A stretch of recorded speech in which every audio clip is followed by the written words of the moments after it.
Hey everyone, it's Ethan or Miist back again for another video today, and welcome back to the channel, guys. We're here again for yet another video. Going to be talking about every movie I watched last week, and I had a crazy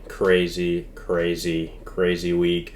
I watched 4 movies every day last week for a total of 28 movies, which is my new record of movies in a week. I'm sure you guys know I watch a lot of movies every week. I usually average around, I'd say, probably 16 movies a week. So I almost doubled that this week, which is pretty insane. I wasn't feeling great most of the week, so I didn't work all week except for the weekend. And still, I managed to crank out 4 movies every day this week, which is insane. So 4 movie days are crazy. And I usually don't get to do those unless I'm off and Mel's at work. So anyways, obviously with this being a 28 movie video, I'm not going to talk about every one of these movies. And to be fair, a lot of them kind of just blend together, I think, unfortunately, because I watch so many. You know, that's kind of the downfall about watching so many movies sometimes. So nonetheless, let's get into it, starting off with my least favorite of the week, which was Mother by Darren Aronofsky. And this was the last of Darren Aronofsky's filmography I wanted to go through. And I didn't enjoy this movie, and truthfully, I am not a fan of Darren Aronofsky movies. I only enjoy 2 of his movies, which was The Wrestler and the Whale, which are probably hot takes. Don't like Requiem for a Dream. Really hated this movie. Ranked it a 10 out of 100. And I didn't like Black Swan either, so I don't really want to watch any of his other movies, especially not after going through these 5, his most popular. So yeah, this movie, didn't enjoy it, 10 out of 100. One of my least favorite movies ever, actually, so that's pretty fucked up. Let's move on to Holmes and Watson, which I ranked a 20 out of 100. I can't believe I actually enjoyed this movie more than I enjoyed a Darren Aronofsky movie, but I guess that's how it is. This is a really awful comedy, but to be honest, the Titanic stuff at the end kind of had me laughing, and the Braun Strowman cameo caught me so off guard, but so awesome. Shout out Braun Strowman. Obviously, I love when wrestlers just pull up to a random movie, and it's usually a pretty bad movie, so yeah, love that. Let's move on to Dumbo. I watched the original Dumbo, and man, I don't know what Disney used to be cracked out on in the early decades of Disney, but all of these movies are crazy, and none of them seem to be good so far. Going through some of the old original Disney animation classics, I do not enjoy most of them, and no different here with Dumbo. This was only an hour film, and I didn't enjoy it. So 30 out of 100. Well, let's move on to Superman, Man of Tomorrow, which actually is a part of the DC animated movie universe, and it starts off the Tomorrowverse, which started in 2020. And I think my biggest issue with this movie is the animation. I don't like the animation of the Tomorrowverse. I've only seen one of the Crisis on Infinite Earth Justice League trilogy that has come out as well, and I just don't like the animation, unfortunately. And yeah, that's kind of a big reason I don't like the movie. 53 out of 100. Well, let's move on to Superman Unbound, which was my 1500th movie on Letterboxd, which is pretty cool. If I had to guess, I'll probably get to around 1800 this year, 1800 unique movies, which is pretty cool. We'll see how that goes. I guess it depends on how much I rewatch things this year or for the rest of the year, but yeah, this movie was okay, ranked at a 57 out of 100. Let's move on to All-Star Superman, which All-Star Superman is loosely based, the new Superman, the James Gunn 2025 Superman, is loosely based on the All-Star Superman comics, and although this movie's pretty short, obviously, there's a lot going on in this movie, and I don't really see the similarities of this story to the new Superman movie, but nonetheless, it was okay, ranked at a 58 out of 100.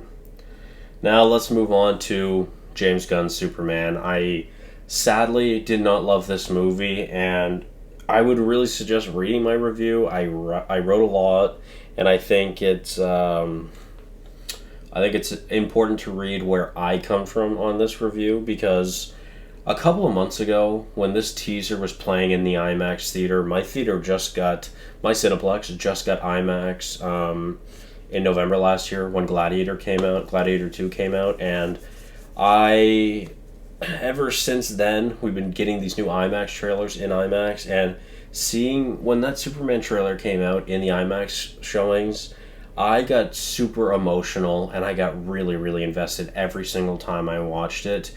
And I wish they never released anything other than that teaser because the more that they showed, the more that they released, the more clips I'd seen, the less excited I was getting, which is not a good thing.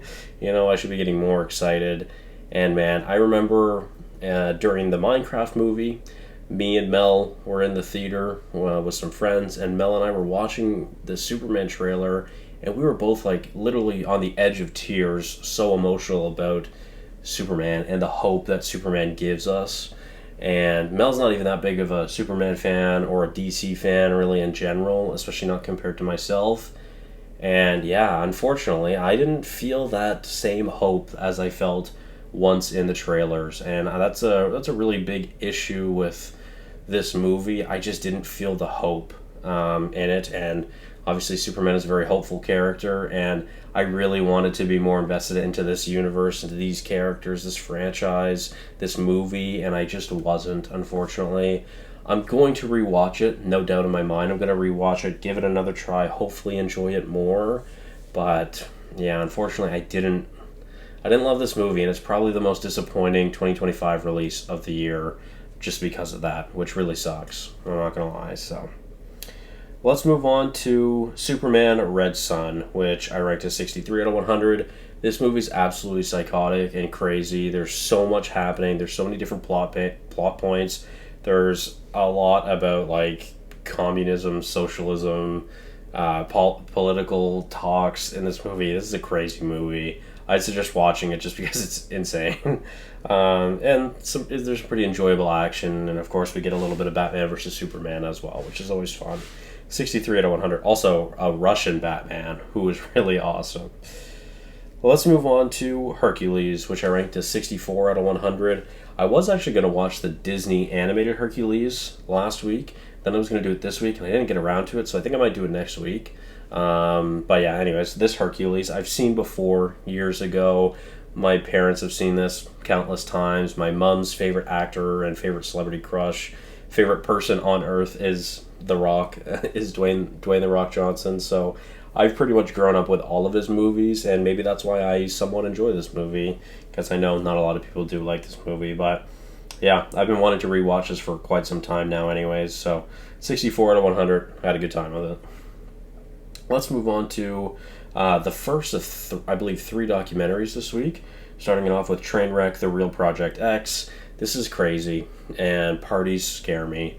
Parties are horrifying. This is why I don't go to parties. Shit like that is horrifying to me, and I just couldn't imagine being in that space. It just seems awful and it seems terrifying. So fuck no thanks, not for me.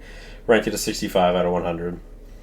Let's move on to Superman Doomsday, which I ranked a 66 out of 100. This is basically just a worse Death of Superman and a worse Batman versus Superman, in my opinion. It's not bad, but it's just not as good as other adaptations of this very famous comic, obviously. So 66 out of 100. Not bad. Let's move on to Slither, which was actually the only James Gunn film I had not seen, and I wanted to check this off my watch list anyways, just to say that I've watched all of his movies, and now I have, and now I see where a lot of his inspiration comes from with haunting and crazy sci-fi creature designs. Obviously, the end monster of this movie is absolutely insane, and it's a fun little zombie movie as well. Ranked it a 68 out of 100. I had a decent time with this. It was fun as well. Let's move on to Opus, which I ranked a 69 out of 100. Opus is kind of it's a sad movie. Even though it's not a sad movie, I don't think it's a sad movie. It's just sad for me because of how much I was enjoying this movie for most of this movie, this was going to land in my top five of the year. I was really enjoying this, and then once we finally got the reveal and the climax, it just kind of fell off a cliff, and I didn't really care for the ending much either. So it loses a lot of points, and then it's always really shitty when a movie is like that, where it's just like it peaks and it just it just keeps getting better, and then it just literally falls off a cliff. So that's kind of how I felt about Opus, ranked at a 69 out of 100. Well, let's move on to Identity, which I ranked at 73 out of 100. This is a James Mangold film that wasn't really on my list to watch throughout this year, which, even though going through his filmography was one of my goals, I wasn't too pressed about watching this movie. I ended up watching it anyways, so yeah, had a good time with it. It's actually one of my favorite James Mangold movies, but the ending, again, is a really interesting movie, very gripping movie, but the ending just really throws it off the cliff again. And yeah, 73 out of 100. Well, let's move on to another documentary, Trainwreck: The Cult of American Apparel. This one was really interesting to me, ranked at a 75 out of 100. I had no idea anything about this, and truthfully, the only reason I've ever heard of American Apparel is because of that song in her American Apparel underwear. I don't even know what song it is, but honestly, I didn't even know that this was actually a clothing brand, which is probably silly of me, but yeah, learned a lot, that's for sure. This is very interesting, though. 75 out of 100. Let's move on to Superman 2, which I did not watch last year when I went through all of Christopher Reeve's Superman movies. I watched the Donner Cut, which was released in, I believe, 2006. So I'm glad I was able to get this one off the watch list, because I actually enjoyed this quite a bit more than the Donner Cut, which is a pretty uncommon take, I think. I preferred the ending. The ending of the Donner Cut I really didn't enjoy. And yeah, I enjoyed this. 75 out of 100. Let's move on to Vampire Hunter D, which is a very cool, very beautiful anime horror. And this is a really awesome movie. For 1985 as well, the animation looks fantastic. Every color used is brilliant, and it's vibrant, and it's gorgeous. These character and creature designs are super cool. This is a genre-bending film. It's a sci-fi movie, it's a western movie, it's a horror movie, it's a slasher movie, it's an anime movie. It's awesome. It's a lot of fun, and I'd really recommend this. 77 out of 100. I enjoyed it. Let's move on to The Last Witch Hunter, and I was always really worried about looking at the average on Letterboxd of this movie, because I figured it wasn't going to be very good. I figured it wasn't going to be very high, and it's not high. I think it's like a 2.4 or something, but I really enjoyed this movie, and I ranked it an 80 out of 100, and two of the most iconic bald actors ever, The Rock and Vin Diesel. Both the movies I watched with them in it this week, they had hair, so that's iconic too, I guess. Anyways, I really enjoyed the world building in this movie. The CGI looked surprisingly good. Looked way better than I thought it was going to. And ultimately, I had a good time with this movie. I ranked it an 80 out of 100. Well, let's move on to another 80 out of 100, which is Race, which is a movie I've seen before. I've seen it years ago in theaters with my grandparents. I've been wanting to rewatch it just to say I have it ranked on Letterboxd, really, but I kind of forgot how good this movie was. I really don't remember much about this movie from way back in 2016, 9 years ago. But yeah, I really enjoyed this movie, and it was nice to revisit it. Shout out Jesse Owens. Yeah, great movie. 80 out of 100. Well, let's move on to Run, which I ranked an 81 out of 100. And this probably is one of the best Netflix originals I've ever seen. Run is a really awesome movie, and I think I actually got to update my 2020 list and add Run to this. This is definitely going to make my top 10 or my top 15 I have on Letterboxd of the year 2020, because I really enjoyed this movie. This is a quick 90-minute movie, 90-minute thriller that was really awesome, and I would definitely recommend it if you haven't seen this. I think I like it a little bit more than most people do, but yeah, I had a good time with it, and I enjoyed it. 81 out of 100. Let's move on to Superman, which I'm glad to have rewatched, the Christopher Reeve Superman, which I ranked an 82 out of 100, and yeah, this is a great movie. Although my biggest gripe with this movie, which I seen actually a review on Letterboxd about this, the same thing, the first like 45 minutes of this movie is so not needed. If it was just like an hour and 45 minutes of Superman doing Superman things, I think it would be so much better. I'd be much higher. And honestly, I'm contemplating my next time rewatching this to actually just have it, or just watch that and not watch the first 45 minutes of it because I really don't need it, you know? Anyways, I ranked this an 82 out of 100. Didn't change the rating from last year when I watched it, but I really enjoyed it. Great, great movie. Let's move on to Return of the Jedi, which is a very great movie. It surprised me how much I enjoyed this movie. I didn't think I was going to enjoy it as much as I did, even though I only raised it a couple of points. I had it ranked an 82 originally, brought it up to an 86, and I haven't rewatched this movie in 3 years. This was one of my oldest movies that I haven't rewatched, so yeah, I'm glad to have finally rewatched it because it's been far too long, and I really enjoyed it. Mel and I are back on the Star Wars grind, and we're going to continue it once we finish Glee. We have about 6 episodes left of Glee, I think, and then we're going to start the new Disney Plus shows, so that'll be fun. But yeah, Return of the Jedi, 86 out of 100. Let's move on to Batman vs. Superman, Dawn of Justice, the Ultimate Edition, which I ranked an 88 out of 100, lowering it from my ranking last year of a 91 out of 100, so it went down quite a bit, actually. This rating has changed every time I've watched it. I originally had it at an 89, up to a 91, down to an 88 this time, so who knows? Who knows? But yeah, it's a great movie. I know not everyone loves this movie, not everyone loves this Superman, not everyone loves this Batman, not everyone loves this universe, and I get it, but I do, so deal with it. 88 out of 100. Well, let's move on to Superman, the Christopher Reeve story, which was one of the saddest and most heartwarming documentaries I've ever watched.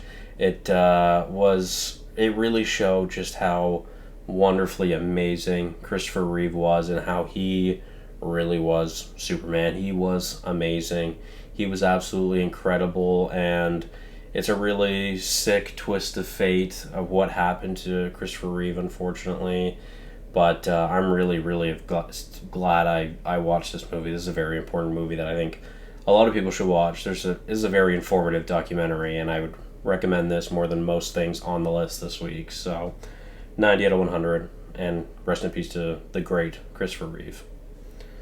Let's move on to, I think, the top 4. Yeah, so I guess that was kicking off the top 5. Number 4 Number 4 was We're the Millers, which I ranked a 92 out of 100. And this is the first time I've ever watched this movie, fun fact.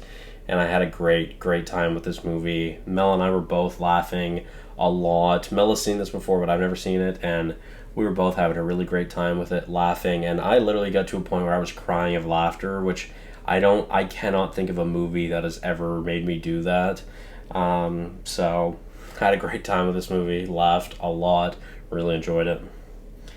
Let's move on to The Death of Superman. This is a movie I've been kind of on the fence about rewatching for years because I watched it a couple years ago in 2022 with Goose, and I ranked it a 97 out of 100. It was one of my 5 stars.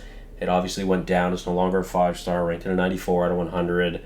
It's still an amazing movie, I think, but the first time I watched this, I sobbed, and I didn't feel that emotion as much this time, but I watched a lot of Superman content this week. I might have been supered out without even feeling supered out. I mentioned that in my Superman review, but yeah, I don't know. Anyways, 94 out of 100, I still enjoyed it. It's an amazing movie. One of the best DC animated movies, probably the second best behind Flashpoint, in my opinion. Yeah, 94 out of 100. Let's move on to Zack Snyder's Justice League, which I raised from a 98 up to a 99 out of 100. This is one of the most epic pieces of fiction. This is one of the most epic superhero movies ever put to screen, and I pray that one day I'll be able to see this in theaters because, my God, I need to see this movie in theaters, man. This movie's gorgeous on every level. This movie's fantastic on every level, and I do think if I rewatched it again, or when I rewatch it again, it will probably hit that 100 out of 100, and honestly, I hope so. I really do. So, ZSJL, I love you. Let's move on to my favorite watch of the week, which is Man of Steel, one of my favorite movies of all time, and that's probably never going to change. I know not a lot of people like this franchise, like this universe, like this Superman, like Henry Cavill as Superman.